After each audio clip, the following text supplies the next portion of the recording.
नमस्कार विद्यार्थी मित्रांनो, lesson number 9 direct proportion and inverse proportion या लेसन मधील प्रॅक्टिस सेट 37 आपण सोडवणार आहोत। प्रॅक्टिस सेट सोडवण्यापूर्वी डायरेक्ट प्रपोर्शन ही जी कन्सेप्ट आहे ते आपण समजावून घेऊया। When the value of one quantity increase with an increase in the proportionate value of another related quantity and the value of one quantity decrease with a proportionate decrease in the value of the other related quantity and the ratio of two related quantities remain constant, then it is an example of direct proportion. या ठिकाणी table मध्ये first row मध्ये number of notebooks आणि second row मध्ये cost of notebooks दिलेली आहे। यातील पहिल्या कॉलम मध्ये नोटबुक्सची संख्या आहे 4 आणि त्याची कॉस्ट आहे 20 रुपीज। पुढील कॉलम मध्ये नोटबुक्सची संख्या आहे 7 आणि त्याची कॉस्ट आहे 35 रुपीज। त्या पुढील कॉलम मध्ये नोटबुक्सची संख्या आहे 10 आणि त्याची कॉस्ट आहे 50 रुपीज। शेवटच्या कॉलम मध्ये नोटबुक्सची संख्या आहे 12 आणि त्याची कॉस्ट आहे 60 रुपीज। या टेबलचं जर आपण निरीक्षण केलं तर आपल्या असं लक्षात येईल की नोटबुक्सची संख्या पुढील कॉलम मध्ये क्रमाने वाढत गेलेली आहे, त्याच प्रमाणामध्ये त्या नोटबुक्सची कॉस्ट देखील वाढत गेलेली आहे। Here the cost of a notebook increase with the increase in the number of notebooks and the ratio of the number of books to their cost is 1/5. 1/5 is a constant. This is an example of direct proportion. या ठिकाणी number of notebooks आणि cost of notebooks याचा जर ratio पाहिला तर प्रत्येक ठिकाणी 1/5 हाच येतो, त्यामुळे 1/5 हा कॉन्स्टंट आहे। 4 1 जा 4, 4 5 जा 20, 4/20 चा रेशियो येतो 1/5। पुढे देखील 7/35, 7 1 जा 7, 7 5 जा 35, या ठिकाणी देखील रेशियो येतो 1/5। त्यापुढे 10/50, 10 1 जा 10, 10 5 जा 50, 10/50 चा देखील रेशियो येतो 1/5। शेवटच्या कॉलम मध्ये 12/60, 12 1 जा 12, 12 5 जा 60, म्हणजेच या ठिकाणी देखील रेशियो आपल्याला मिळतो 1/5। प्रत्येक ठिकाणी रेशियो आपल्याला 1/5 मिळतो, म्हणजेच या ठिकाणी 1/5 हा कॉन्स्टंट आहे। ज्या वेळेला दिलेल्या एक्झाम्पल मध्ये त्यांचा रेशियो कॉन्स्टंट असतो त्यावेळेला ते एक्झाम्पल डायरेक्ट प्रपोर्शनचे असते। म्हणजेच उदाहरणामध्ये दिलेली क्वांटिटी जर वाढत असेल तर त्याच्याशी संबंधित दुसरी क्वांटिटी देखील त्याच प्रमाणामध्ये वाढत जाते, किंवा दिलेली क्वांटिटी कमी होत जात असेल तर त्याच्याशी संबंधित असलेली दुसरी क्वांटिटी देखील त्याच प्रमाणामध्ये कमी होत जाते। असे जर एक्झाम्पल असेल तर ते एक्झाम्पल डायरेक्ट प्रपोर्शनचे असते। आता आपण प्रॅक्टिस सेट 37 सोडवूया। पहिले एक्झाम्पल आहे, if 7 kg onion cost 140 rupees, how much must we pay for 12 kg onion? Let the cost of 12 kg onion be x. या ठिकाणी आपण एक टेबल तयार केला, त्यामध्ये पहिल्या रो मध्ये आहे वेट ऑफ ओनियन्स आणि दुसऱ्या रो मध्ये आहे कॉस्ट। 7 kg ओनियनची कॉस्ट आहे 140 रुपीज। या ठिकाणी आपण 7 kg ओनियन्स घेतला आणि त्याची कॉस्ट लिहिली 140 रुपीज। आपल्याला 12 kg ओनियनची कॉस्ट शोधायची आहे। 12 kg ओनियनची कॉस्ट आपल्याला माहित नाही, म्हणून आपण इथे त्याची कॉस्ट x घेतलेली आहे। या ठिकाणी आता दोन फ्रॅक्शन तयार झाले, 7/140 आणि दुसरा होईल 12/x। हे फ्रॅक्शन आपण या ठिकाणी इक्वेशनच्या स्वरूपामध्ये घेतले। 7/140 इज इक्वल टू 12/x। हे इक्वेशन सोडवत असताना सुरुवातीला आपण क्रॉस मल्टिप्लिकेशन करणार आहोत। 7 × x is equal to 140 × 12। Left साइडला असलेले 7 आता आपण राईट साइडला घेणार आहोत। लेफ्ट साइडला 7 आणि x यामध्ये मल्टिप्लिकेशन आहे, त्यामुळे 7 या नंबरची साइड चेंज केल्यानंतर या ठिकाणी 7 ने आपण डिवाइड करणार आहोत। x is equal to 140 into 12/7। 7 ने 140 ला आपल्याला डिवाइड करता येतं. 7 1 जा 7 आणि 7 ने 140 ला आपण डिवाइड केलं की त्याचा क्वेश्चन येतो 20. त्यानंतर 20 आणि 12 यांचं मल्टिप्लिकेशन करूया. x is equal to 240. 20 आणि 12 यांचं मल्टिप्लिकेशन येतं 240. We pay 240 rupees for 12 kg of onions. Example number 2. If 600 rupees buy 15 bunches of feed, how many will 1280 rupees buy?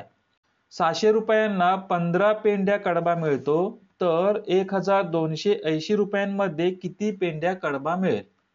Let 1280 rupees buy X bunches of cattle feed. 15 पेंड्यांची किंमत 600 रुपये आहे, तर 1280 रुपयामध्ये किती पेंड्या मिळतील असा हा प्रश्न आहे. The cost of cattle feed and the number of bunches are in direct proportion. या ठिकाणी पेंड्यांची संख्या वाढवली की त्याची किंमत देखील वाढणार आहे, म्हणून हे डायरेक्ट प्रोपोर्शनचं एक्झाम्पल आहे. ज्या वेळेला बंचेसची संख्या 15 असेल त्यावेळेला त्याची कॉस्ट असणार आहे 600 रुपीज आणि 1280 रुपीज कॉस्ट असताना पेंड्यांची संख्या किती असेल म्हणजेच बंचेसची संख्या किती असेल हे आपल्याला माहित नाही, म्हणून त्या ठिकाणी आपण x घेतलेला आहे. या ठिकाणी दोन फ्रॅक्शन आपल्याला मिळतात, 600 अपॉन 15 अँड 1280 अपॉन x. हे आपण या ठिकाणी इक्वेशनच्या स्वरूपामध्ये लिहिले. 600 upon 15 is equal to 1280 upon x. सुरुवातीला आपण क्रॉस मल्टिप्लिकेशन करणार आहोत. 600 into x is equal to 1280 into 15. इक्वेशनच्या लेफ्ट साइडला असलेले 600 आपण राइट साइडला घेणार आहोत. या ठिकाणी मल्टिप्लिकेशनची क्रिया आहे. साइड चेंज केल्यानंतर 600 ने आपण डिवाइड करणार आहोत. सुरुवातीला आपण 15 ने 600 ला डिवाइड करूया. 15 1 जा 15 आणि 15 ने 600 ला आपण डिवाइड केलं की क्वेश्चन येतो 40. आता आपण 40 ने 1280 ला डिवाइड करायचं आहे.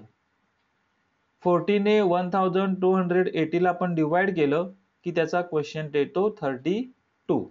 32 bunches of cattle feed. 1280 रुपयामध्ये 32 पेंड्या कडबा मिळेल. Example number 3. For 9 cows, 30 kg 500 gram of food supplement are required every day. In the same proportion, how much will be needed for 12 cows? Number of cows आणि त्यांना लागणारे food या ठिकाणी KG मध्ये दिलेला आहे. काऊजची संख्या 9 असेल तर त्यांना लागणारे अन्न 13.500 kg आहे आणि काऊजची संख्या आपण वाढवली 12 केली तर त्यांना लागणारे अन्न किती असेल?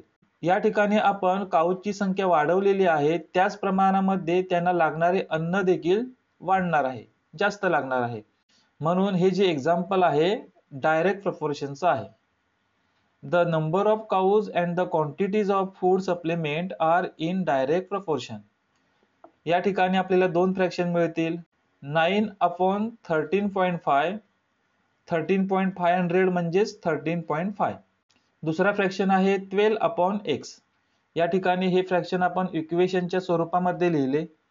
सुरुवातीला आपण क्रॉस मल्टिप्लिकेशन करणार. 9 into x is equal to 12 into 13.5. 9x मधील 9 ची आपण साइड चेंज केली, ते लेफ्ट साइड कडून आपण राइट साइडला घेतले. या ठिकाणी 9 इंटू x म्हणजेच मल्टिप्लिकेशनची क्रिया आहे. साइड चेंज केल्यानंतर आपण 9 ने डिवाइड करणार आहोत. सुरुवातीला आपण 9 ने 13.5 या नंबरला डिवाइड करूया. 9 1 जा 9 आणि 9 ने 13.5 या संख्येला डिवाइड केल्यानंतर त्याचा क्वेश्चन येतो 1.5. आता आपल्याला 12 आणि 1.5 यांचं मल्टिप्लिकेशन करायचं आहे. 12 आणि 1.5 यांचं मल्टिप्लिकेशन केल्यानंतर आन्सर येतं 18.0 म्हणजेच 18 kg ऑफ फूड सप्लिमेंट. या ठिकाणी काऊची संख्या जर 12 असेल तर त्यांना 18 kg फूडची आवश्यकता असणार आहे. Question number 4. The cost of 12 quintals of soybean is 36,000 rupees. How much will 8 quintal cost? या ठिकाणी टेबलमध्ये सोयाबीन क्विंटल्समध्ये दिलेला आहे आणि त्याची कॉस्ट देखील दिलेली आहे. Let the cost of 8 quintals of soybean be x rupees. The weight of soybean and it cost are in direct proportion. Soybean क्विंटल्समध्ये दिलेला आहे आणि त्याची कॉस्ट देखील दिलेली आहे. सुरुवातीला सोयाबीन आहे 12 क्विंटल्स आणि त्याची प्राइस आहे 36,000 रुपीज. पुढील कॉलममध्ये सोयाबीनची क्वांटिटी 8 आहे, म्हणजेच सोयाबीनची क्वांटिटी कमी झालेली आहे. सुरुवातीला 12 होती, ती 8 झाली, म्हणजेच ती कमी होत गेली. त्याच प्रमाणामध्ये इथे देखील त्याची कॉस्ट कमी होणार आहे, म्हणून या ठिकाणी डायरेक्ट प्रपोर्शन आहे. दिलेल्या क्वांटिटीमध्ये एक क्वांटिटी वाढत गेली तर त्याची कॉस्ट देखील वाढते आणि जर क्वांटिटी कमी झाली तर संबंधित दुसरी क्वांटिटी देखील कमी होते. असं एक्झाम्पल डायरेक्ट प्रपोर्शनचं असतं, म्हणून या ठिकाणी डायरेक्ट प्रपोर्शन आहे. म्हणजेच या ठिकाणी यांचा रेशिओ कॉन्स्टंट असणार आहे, म्हणून आपण ते फ्रॅक्शन तशा स्वरूपामध्ये घेतले. 12/36,000 अँड 8/x. हे या ठिकाणी आपण इक्वेशनच्या स्वरूपामध्ये घेतले. 12/36,000 इज इक्वल टू 8/x. सुरुवातीला क्रॉस मल्टिप्लिकेशन केलं. 12 into x is equal to 8 into 36,000. Left साइडचा 12 हा नंबर आपण राईट साइडला घेणार आहे. या ठिकाणी 12 आणि x यामध्ये मल्टिप्लिकेशनची क्रिया आहे. साइड चेंज केल्यानंतर 12 ने आपण डिवाइड करणार आहोत. सुरुवातीला 12 ने आपण 36,000 या नंबरला डिवाइड करूया. 12 1 जा 12 आणि 12 ने 36,000 ला आपण डिवाइड केलं की क्वेश्चन देतो 3000. आता आपण 8 आणि 3000 यांचं मल्टिप्लिकेशन करूया. 8 आणि 3000 याचं मल्टिप्लिकेशन येतं 24,000. The cost of 8 quintals of soybean is ₹24,000. Last question. Two mobile cost 16,000 rupees. How much money will be required to buy 12 such mobiles?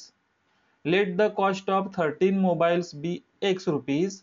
The number of mobiles and their cost are in direct proportion. सुरुवातीला मोबाईलची संख्या आहे 2 आणि त्याची cost आहे 16,000 rupees. पुढील column मध्ये मोबाईलची संख्या वाढलेली आहे, क्वांटिटी वाढलेली आहे. मोबाईलची संख्या आहे 13 आणि त्याच प्रमाणामध्ये त्याची कॉस्ट देखील वाढणार आहे, परंतु कॉस्ट या ठिकाणी आपल्याला माहित नाही, म्हणून आपण 13 मोबाईलची कॉस्ट घेतलेली आहे x. हे डायरेक्ट प्रोपोर्शनचे एक्झाम्पल आहे, म्हणून या ठिकाणी रेशिओ कॉन्स्टंट असणार आहे 2/16,000 आणि 13/x. हे फ्रॅक्शन आपण इक्वेशनच्या स्वरूपामध्ये लिहिले. 2/16,000 इज इक्वल टू 13/x. सुरुवातीला आपण क्रॉस मल्टिप्लिकेशन केलं. 2 into x is equal to 13 into 16,000. 2 आणि x यामध्ये मल्टिप्लिकेशनचं चिन्ह आहे, त्यामुळे 2 या नंबरची आपण साइड चेंज केली की आपण 2 ने डिवाइड करणार आहोत. सुरुवातीला आपण 2 ने 16,000 ला डिवाइड करूया. 2 ने 16,000 ला डिवाइड केल्यानंतर क्वेश्चन येतो 8,000. आता आपण 13 आणि 8,000 यांचं मल्टिप्लिकेशन करणार आहोत. 13 into 8,000 यांचं मल्टिप्लिकेशन येतं 1,04,000. The cost of 13 mobile is 1,04,000 rupees. 13 मोबाईलची किंमत 1,04,000 रुपये असणार आहे. तर मुलांनो, प्रॅक्टिस सेट 37 च्या माध्यमातून डायरेक्ट प्रपोर्शनचे आपण एक्झाम्पल सोडवलेले आहे.